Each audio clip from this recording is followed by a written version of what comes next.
I think it's an important time for us to kind of actually define what justice and dignity truly mean to us. Education in general is preparing people to fit in society the way it exists and not in order to change society.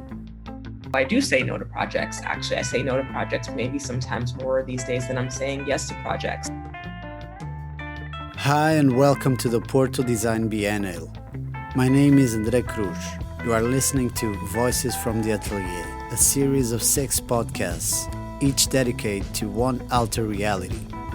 Truth, dignity, play, memory, dream, and language. I hope that each of these 6 themes I have selected for our talks will contribute to a better understanding of how, from their different contexts, designers are responding to our current, unpredictable times. Episode 2 is dedicated to dignity. The word crisis has entered current discourse. Its use is widespread, and the word has been utilized to justify a series of policies and measures put in place as progressive, however, rapidly revealed to be rather aggressive. It is as though in 2021, the idea of crisis has come to define our model for civilization. To discuss this and other topics, I have invited designer, educator, and researcher Annelies de Vet and cultural researcher, designer, and editor of Deem Journal, Alice Candois. Good listening. Annelies de Vet has recently co-edited the book Design Dedication: Adaptive Mentalities in Design Education. It comes as a consequence of 12 years heading the master course in design at the Sandberg Institute in Amsterdam. I find pretty much relevant the idea of an emancipated student. Here is Annelies' view on the role of educational institutions today, in which an idea of justice and dignity must prevail. Often, education in general is preparing people to fit in society the way it exists and not in order to change society. So in that way, I also question the institutionalized role of institutes, of educational institutes and of schools, and whether this institutionalization is not reaching the opposite of what it says that it stands for. Yet at the same time, I do believe we need spaces, also like physical spaces for knowledge, for being together, for exchanging. And then there's another point that I think is really important, is that I feel that the biggest knowledge or the most transformative moments within education are often or ideally with your fellow students. And it's not necessarily in the curriculum, but it's much more in these informal moments, in the extracurriculum spaces, where we really have the time to exchange and are not existing in an implied setup. Education is not about transfer of knowledge, but about creating the conditions in which this exchange of knowledge, exchange of experience can take place in the best possible way. And while heading the department, I was really thinking, like, what benefits the students and not what benefits the institutes. School is not just a bubble where you do what you want and afterwards you try to find a job in order to pay your rent and keep your dreams outside of your job. Like, how can the way you practice, the way you act and be in the world be according to the values that you stand for, and that you can translate or activate or enlarge through artistic choices or through design choices. So how can we set up the education that also in the 3rd year, which is the start of it's not necessarily the start of your practice. A lot of people already have a practice, but it is the start of a new practice or a renewed practice. How can they use all the kind of resources that are available within the institute, with the network, with the people, in order to set up their own practices and set up their own, secure their own positions, which also means like to think about the economic reality that you exist in as a designer. and how can you make sure that you're able to live in one way independent from hopefully capitalistic systems, but on the other side interdependent with people who share common grounds, common creative and political grounds. And how by joining forces can we make sure that these different ways of being in the world can exist. The answer given by Annelies leads us to a question, this time to Alice Grandois, and it concerns the citizen designer. What is the role of each one of us, regardless of the relationship we have with the design activity? Yeah, I mean, I think first and foremost, what I'm going to share here is very much based on my personal opinions and also a big part of my practice, which is very much kind of oriented across research, cultural organizing, and social design. But I actually have an opinion here that's very much informed by a lot of the interests of all of the work, which is pretty much the idea of me through a design practice kind of like framing up and presenting design as like an extremely diverse and process-oriented practice. I think one of the biggest things that we think about, or even that we see in the practice, is that when trying to have conversations with people about design, there's like an automatic assumption that everybody's kind of like going to output and is very much less interested in this idea of it being this very dynamic practice.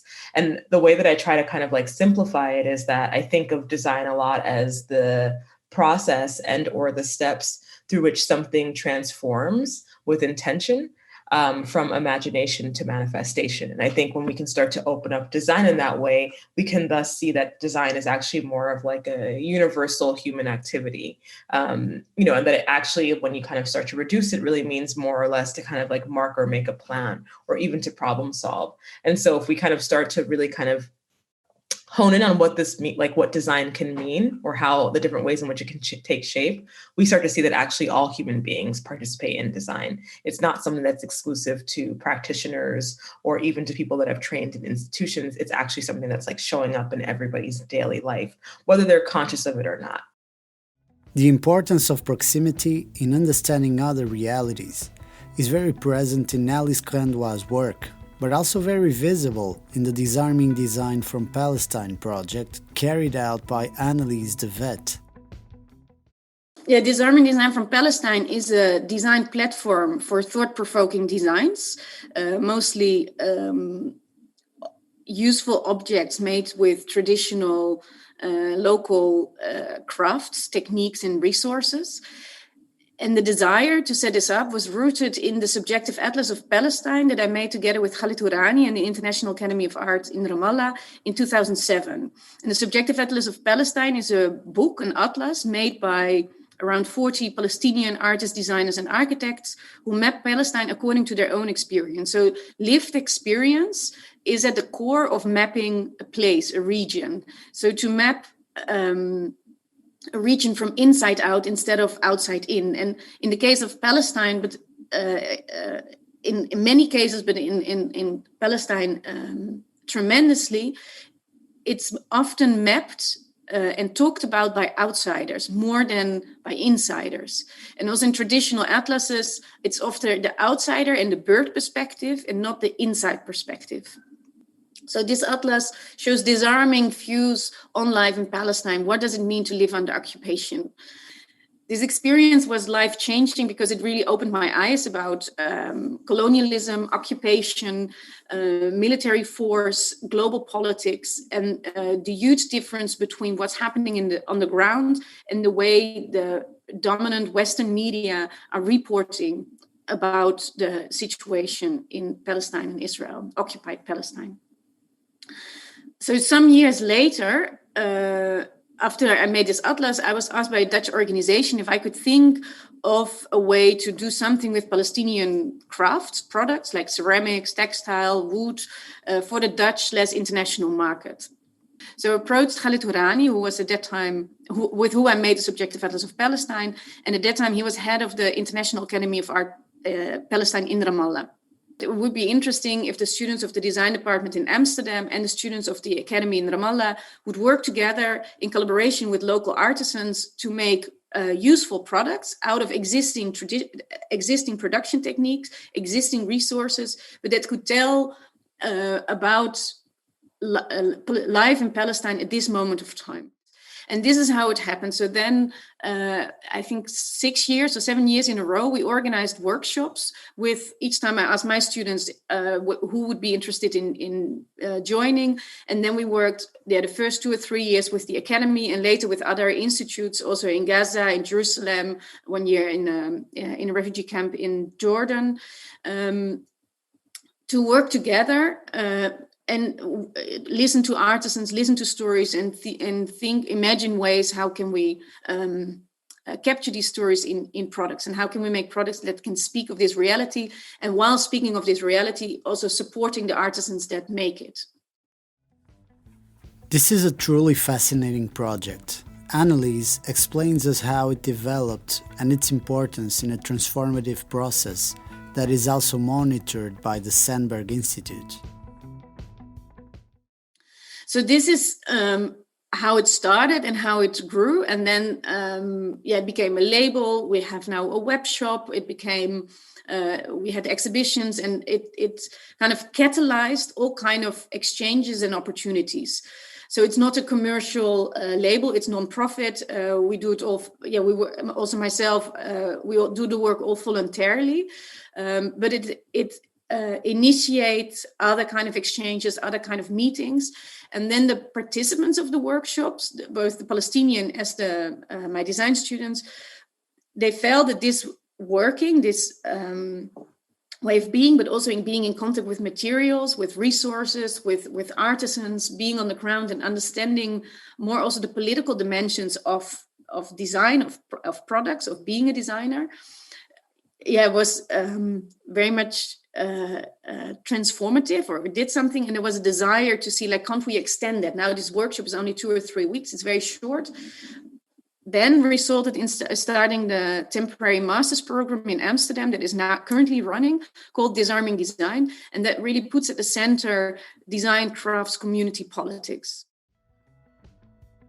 French writer Victor Hugo is credited with the phrase, "Nothing is more powerful than an idea whose time has come."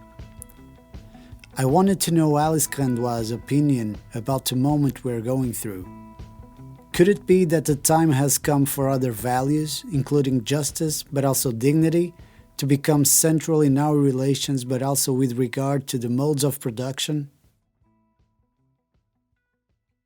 I actually do believe the time has come. I mean, I also like to think that the time has kind of already been here prior to the pandemic, but I do think that the current climate has really, been shaped by so much of what has surfaced in the past year. And also that we're seeing that, like, seeds that have been sown by, like, grassroots organizations years prior are now coming to the surface in a way, like, we kind of had to have, because everything is meant to be, in a way, everything that we're experiencing is kind of what was written, in a way. And so I think a lot about this time for everybody to kind of finally stand still, and for also maybe take the time for us to truly listen. Like, in the past year, I think the veils of capitalism have been lifted from our eyes. I think prior to this time, a lot of us, I think felt this way probably in the early Trump era, where I realized that for a while I might have been on autopilot for a little while, and now I needed to kind of be active, which is why my practice had changed quite drastically. And I think for everybody else in the past year, again, the veils have been lifted. It just became an important time for us to really kind of take the time to listen and, like, really observe what's been going on around us and to kind of reorient our values. I think a lot about, even just like the origins of the Black Lives Matter movement, that kind of dating back to 2013, and activists that have kind of come before that time. But I think that really a lot of us maybe had the most time ever to really sit and think. And I think also now it's kind of more than like this time of thinking. I think it's time for us to kind of move into a space of action.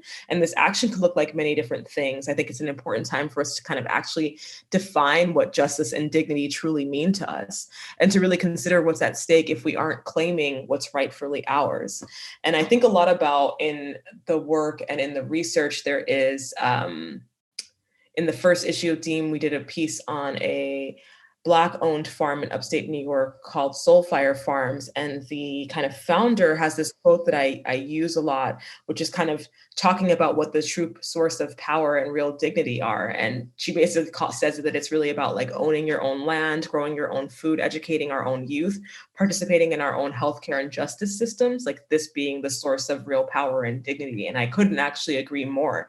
And I do think that's a big part of why DEEM exists, is to really kind of start to show people like, hey, if we could think about different ways of land or our relationship to land, if we could think about how we grow our food, if we could actually start to kind of inform our own education systems and our own systems generally, justice systems, healthcare, education, like that's kind of how we start to move the needle forward. I think a lot of the times, a lot of us have spent a lot of time, and I think, critiquing a lot of things that already exist, which I think is very important. But I also get to a point where I need to move beyond critique and actually generate new possibilities. And so I really do feel like this is the time for that. As soon as it appeared, DEEM created a buzz around it. It is an amazing object, especially because it was launched in the middle of a pandemic and, contrary to everything around it, in printed format. Is DEEM in itself a practice of care? I think a lot about DEEM being a practice of care because it's very much relational. It's also something, when we think a lot about care is like a very active thing. It's the things that we do. And it's also basically like an external or public articulation of a moral position, which is kind of the way that we see DEEM.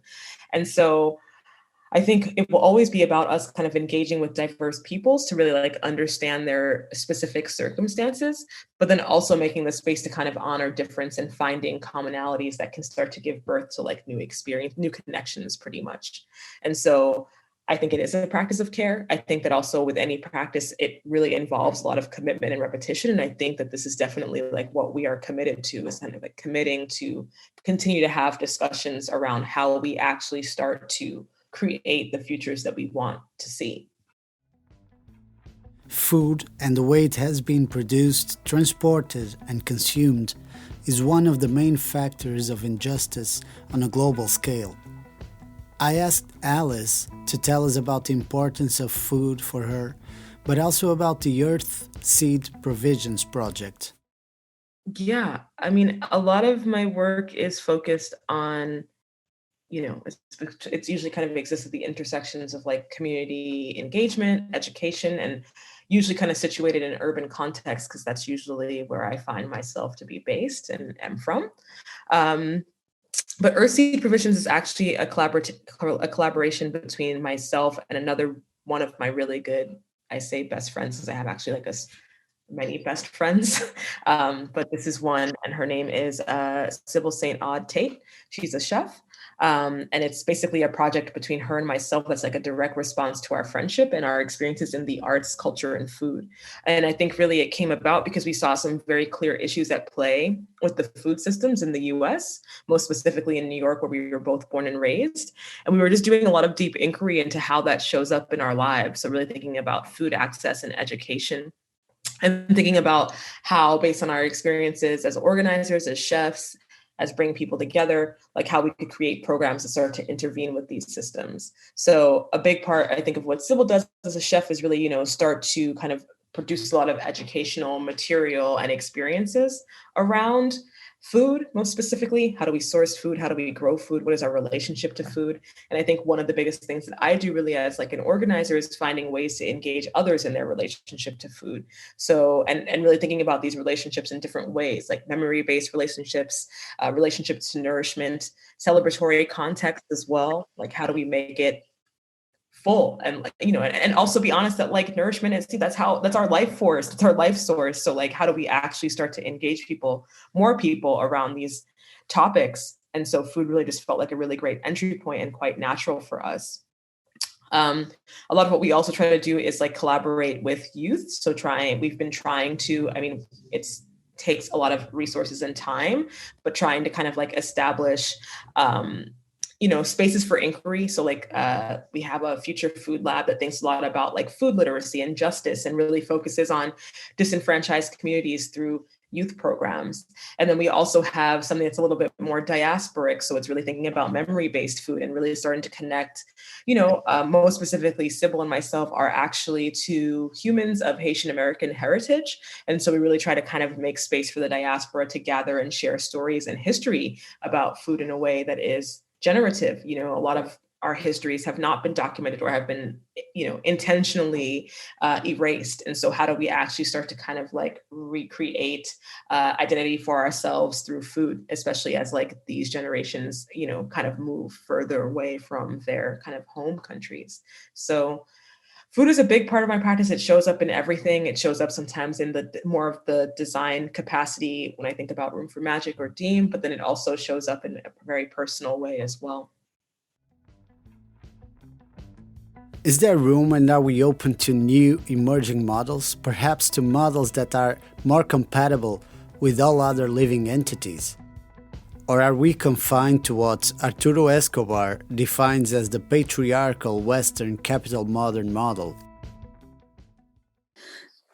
No, I think that is what you're mentioning, I think is really important. And that it's also something that Arturo Escobar, the Colombian anthropologist, is putting forward in his work, Designs for the Pluriverse, and also his other works. And I feel that in his approach and way of talking about design, I see perspective and hope. And I think that's really strong. And it's something very important that we all need to think about and practice and understand. So I think it's what I find really important is that to see things intersectional and understand that everything that we do, the way we exist, is part of power systems. And in order to change, we need to change these power systems and not reproduce these power systems. So to embrace these different positions, be open to different kind of histories, be more sensitive in understanding other positions, I think is enormously important. And I do think that that is something that many disciplines, but including design, can contribute to.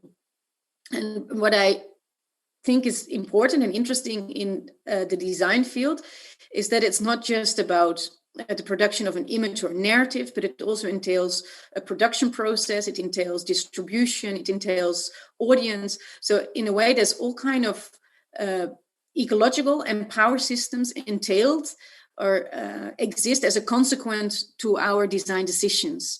And I think as designers, it's important that we are aware of that and that our decisions are not just aesthetic decisions, but are also political and ecological decisions and choices.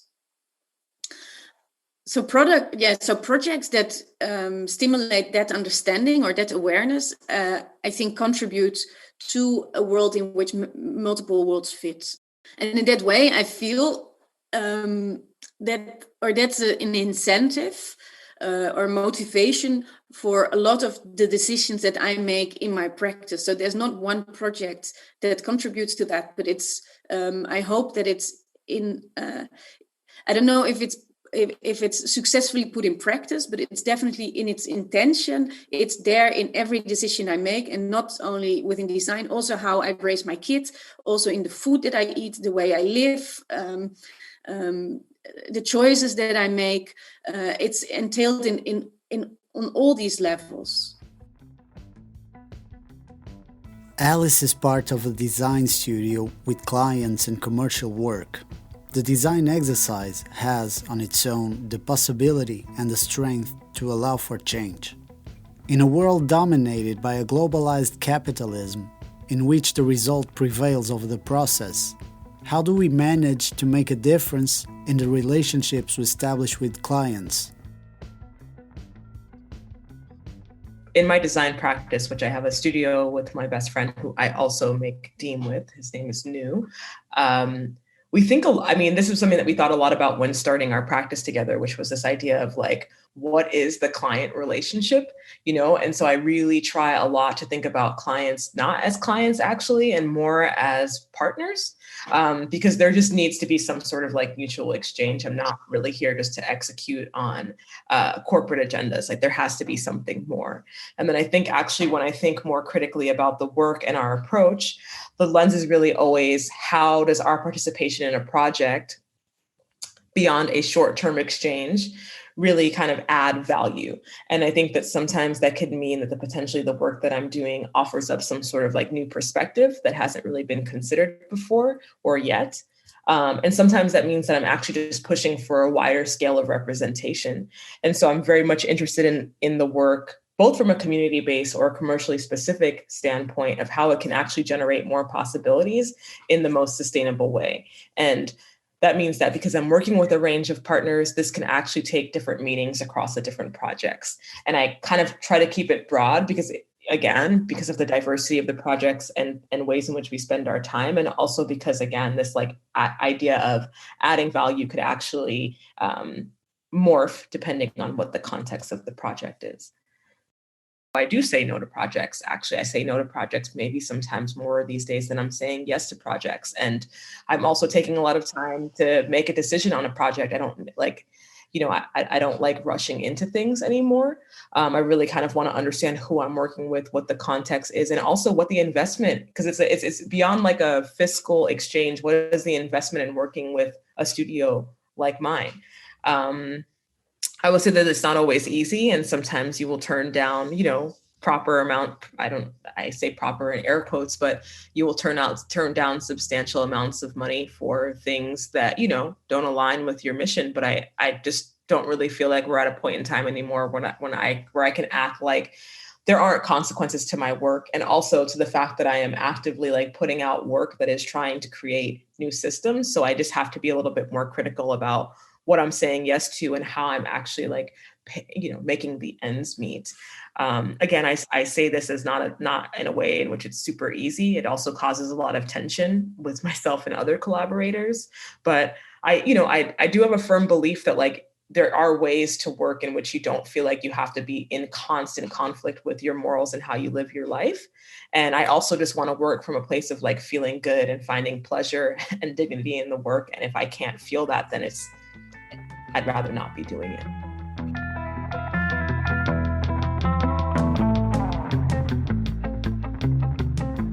The world is constantly changing.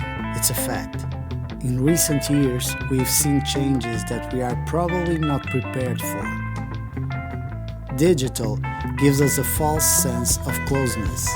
In fact, it distances us from the different realities that spontaneity makes possible. It's time for us to get out of the bubble and go out and listen, understand, dignify, and design a world where multiple realities can coexist. This was the second episode of the Voices from the Atelier podcast, a project from the 2021 Porto Design Biennale. In the next episode, we will address the theme of play in design. See you next week. I'd like to thank my friend Pedro Heraldes, who made the music for this podcast. Also, to Alistair Fuad-Luke, Magda Seifert, Raquel Paz, and the entire Porto Design Biennale team. Also, a big thank you to Alice Grandois and Annelies de Vet. I'd like to thank Manuel Freire for the help and Rui Caldas for all the support. And I think what's especially important also is not to see it as to not see ourselves that much as individual egos or individual artists who or designers who desire certain recognition, but to really think in terms of community, of joint forces, on shared struggles and building local and international structures of solidarity with other voices. Yeah, you and me as white Europeans, how can we ensure to give more space to voices that are less heard, positions that are less seen? And I think that that's something that we, we can do and should do on a day-to-day basis.